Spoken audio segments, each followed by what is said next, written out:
Naga berkepala 7. Zaman dahulu, hiduplah dua orang saudara kandung, satu laki-laki dan satu perempuan. Mereka tinggal di ujung desa. Kehidupan kedua beradik ini sangat menyedihkan. Untuk memenuhi kebutuhan sehari-hari, mereka hanya mengandalkan sayur-sayuran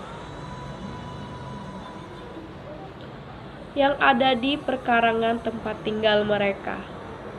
Suatu hari, ketika kakaknya sedang membersihkan pekarangan, ia menemukan sebutir telur.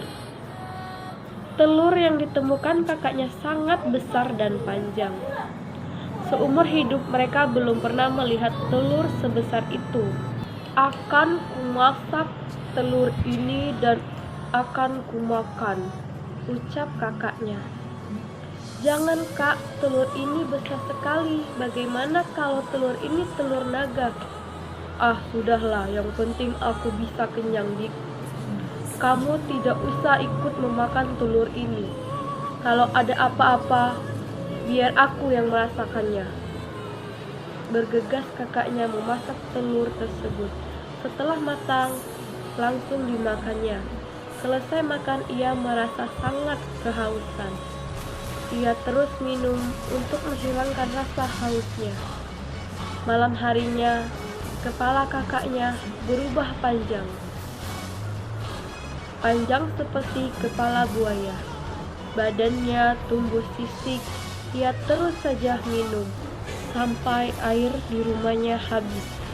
Ia masih kehausan. Dik, kakak akan pergi ke sungai ya, ujar kakaknya. Tanpa menunggu persetujuan adiknya, ia langsung pergi ke sungai. Terdengar bunyi kakaknya meminum air. Ternyata setelah diminumnya, air sungai pun kering. Kalau air sungai ini pun habis, bagaimana aku minum untuk menghilangkan rasa hausku ini, ujar kakaknya sambil termenung. Tiba-tiba muncul ide di kepalanya. Sepertinya aku haus ke Lubuk Cindewali, Dik. Aku ikut, Kak. Tidak usah, Dik, kamu di rumah saja. Tidak mau, Kak. Aku tidak mau tinggal di rumah sendirian.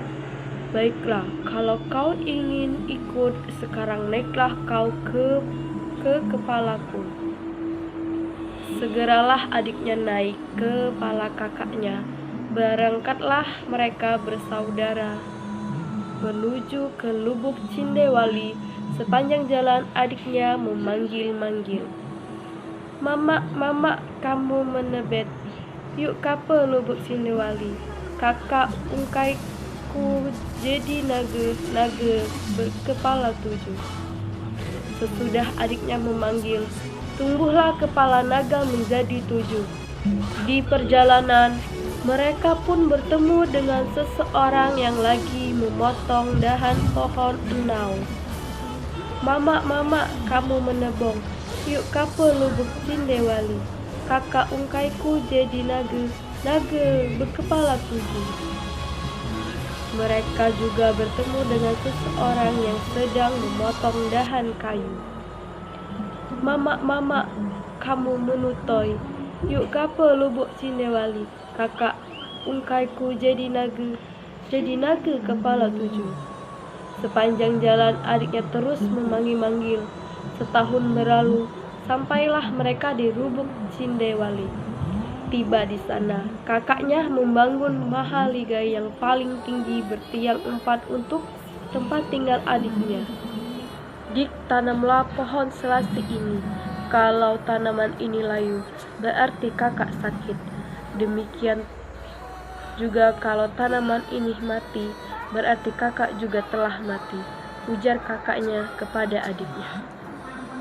3 hari kemudian, naga ke mahaligai melihat kondisi adiknya. Setelah itu kakaknya tidak pernah lagi terlihat. Suatu pagi adiknya melihat tanaman selasih. Ternyata selasih telah mati. Dengan perasaan sedih, ia kembali ke rumahnya.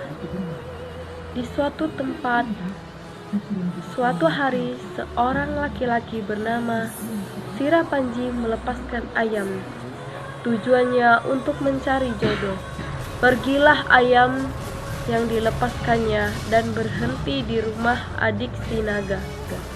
Kukuruyuk, kukuruyuk, kukuruyuk. Terdengar ayam Sirapanji berkokok hingga 3 kali.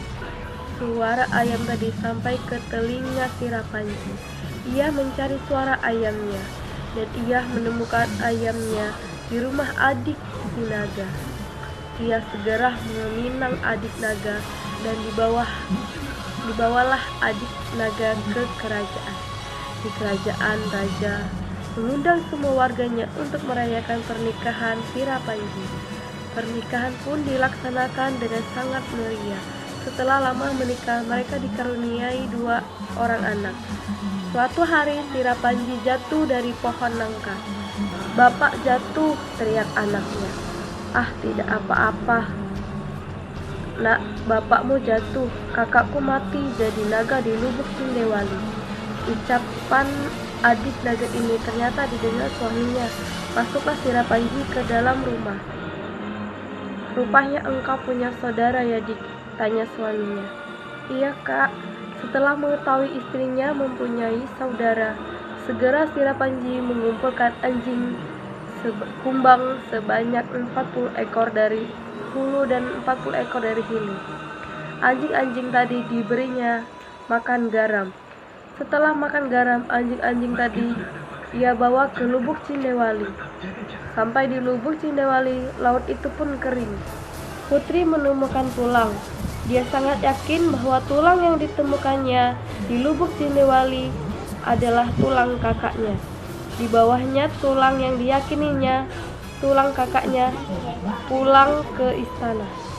Sampai di istana, tulang yang ditemukan putri tadi dipukul dengan kelapa hijau.